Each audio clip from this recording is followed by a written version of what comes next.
dari kampus untuk menanyakan beberapa hal mengenai bisnis yang Mas selama ini geluti. Ada beberapa pertanyaan yang saya tanyakan. Kalau sebelumnya saya kasih dulu maafnya, dan maaf takutnya mengganggu gitu. Nah, untuk pertanyaan pertama mulai dari siapa? Nah,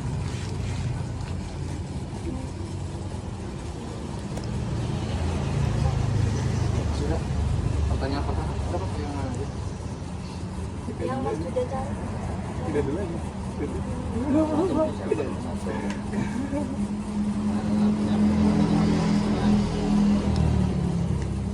Pertama tuh pertanyaannya bagaimana sih tren komunitas konsumsi masyarakat dari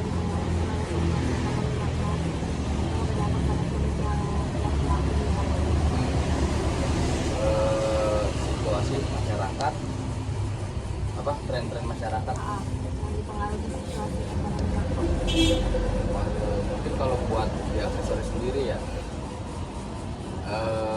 mungkin yang lagi lah, mungkin barang-barang musiman, lebih kepada barang musiman. Kalau misalnya untuk fashion sendiri, mungkin untuk saat ini pengaruhnya agak sedikit kurang.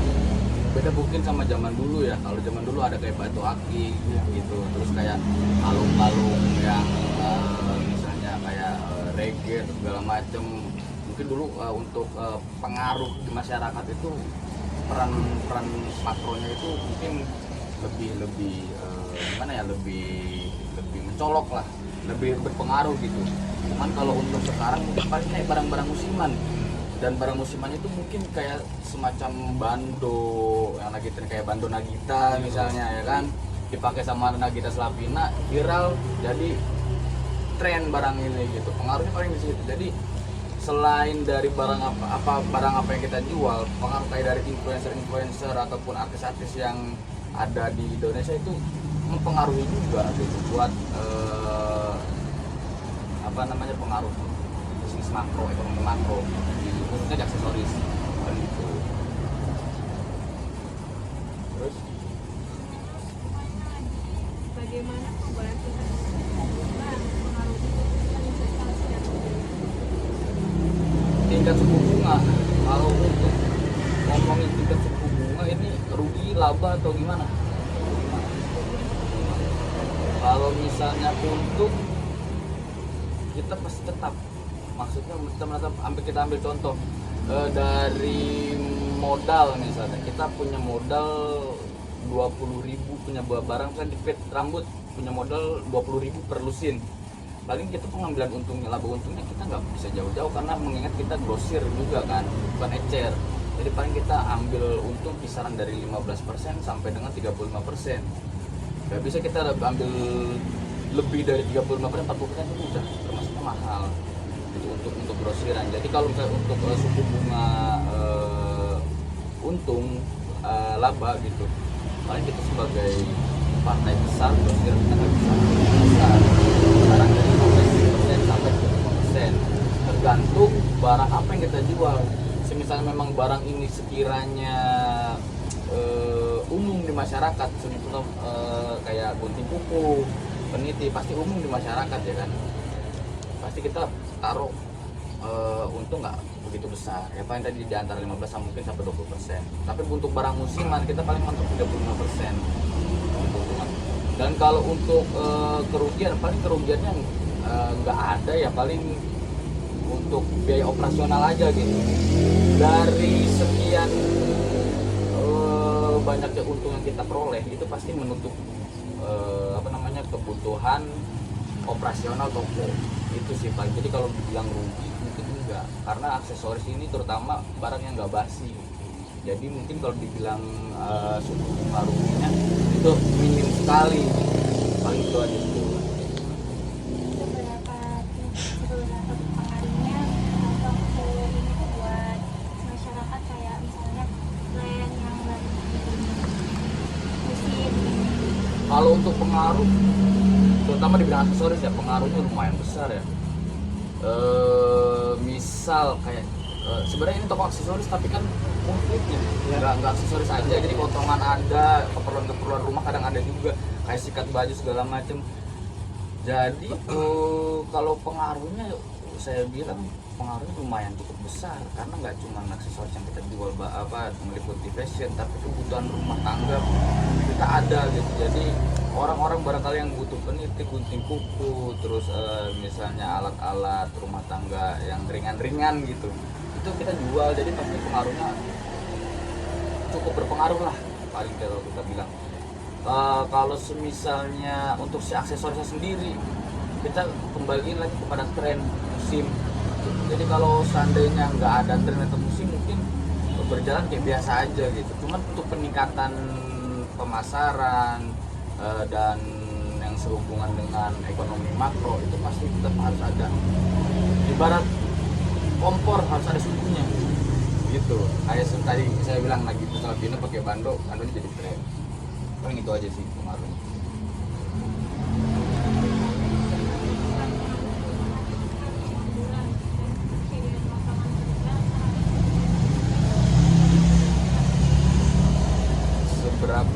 Seberapa besar pengaruh?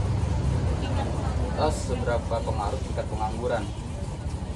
Justru kalau misalnya semakin banyak orang yang bisa berusaha kayak gini, entah di aksesoris ataupun yang lain, mungkin pengangguran bisa diminimalisir.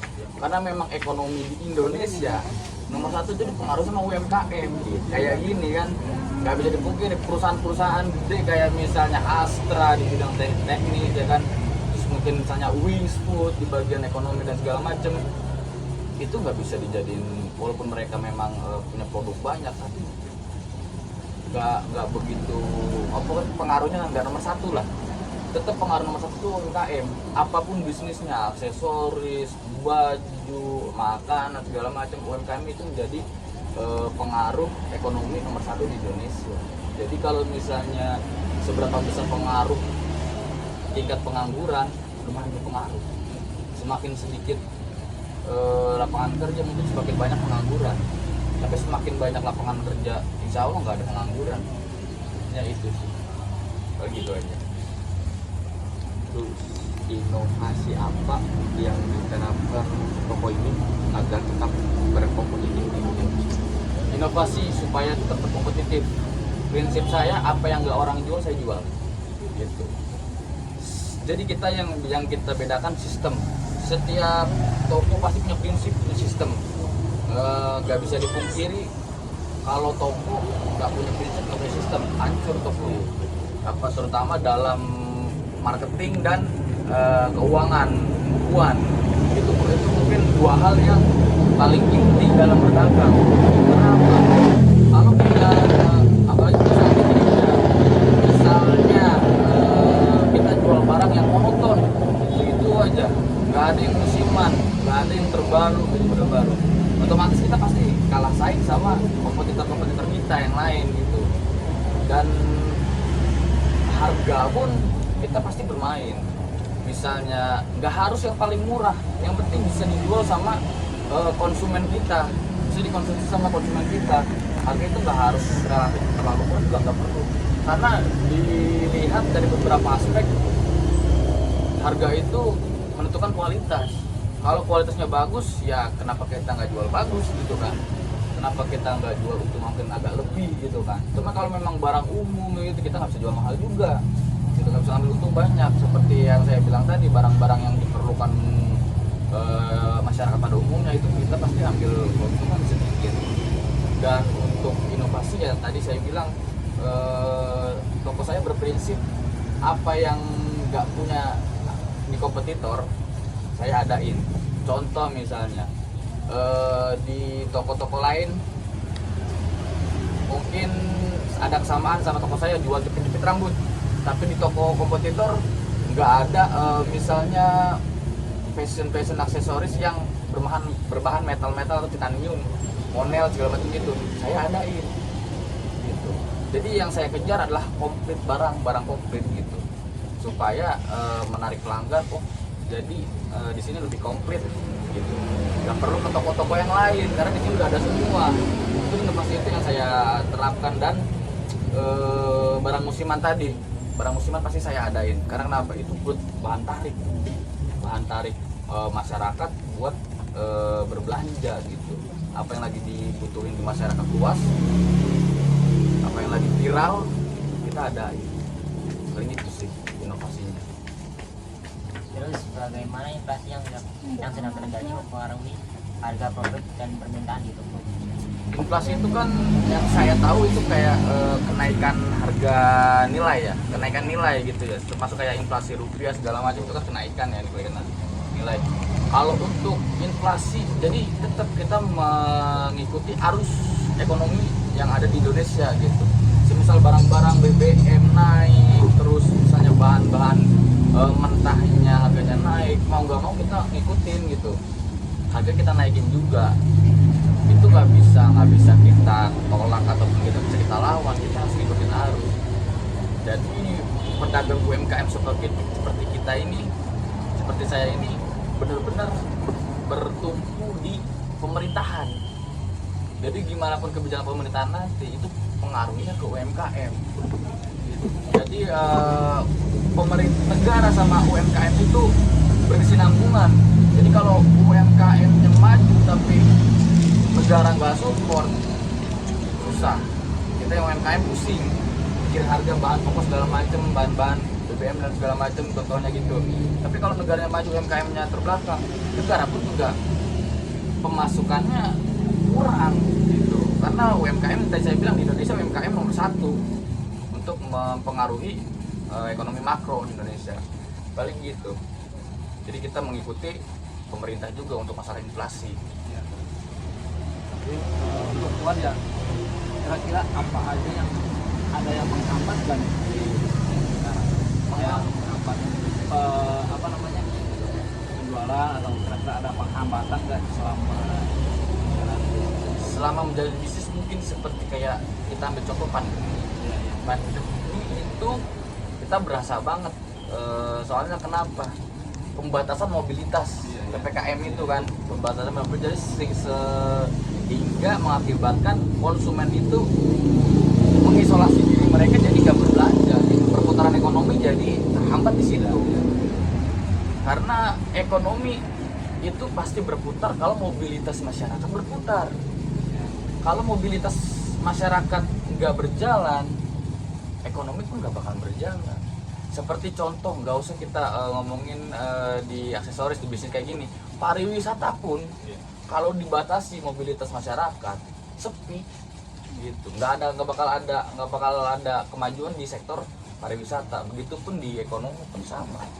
Jadi penghambat mungkin yang berpengaruh ke seluruh Indonesia, mungkin pengaruhnya di situ, di saat mungkin pandemi seperti COVID, terus kenaikan BBM, terus yang berasa lagi mungkin pas Pilpres kemarin itu juga berasa, itu jadi penghambat itu. Karena entah kenapa mungkin dana-dana mungkin yang sekiranya bisa dibelanjakan untuk mengembangkan UMKM, tapi dana itu dialihkan untuk kampanye gitu. Jadi mungkin ada beberapa di masyarakat yang menjadi caleg, terus mungkin dari calon apa segala macam, dananya mereka kumpulkan buat kampanye. Ya mungkin itu sih mungkin persepsi saya pribadi gitu ya. Jadi mungkin udah selama saya menjalani bisnis mungkin 3 itu aja sih yang menghambat. Apa lagi? Cukup, udah. Sini udah. Kurang lebihnya saya terima kasih. Takut ada pertanyaan-pertanyaan yang mungkin kurang berkenan gitu aja sih. Takut Intan mau ada kata-kata penutupan yang dari yang lain? Nah ya, paling gitu aja. Kurang lebihnya mohon maaf ya. Kita tutup aja. Assalamualaikum warahmatullahi wabarakatuh.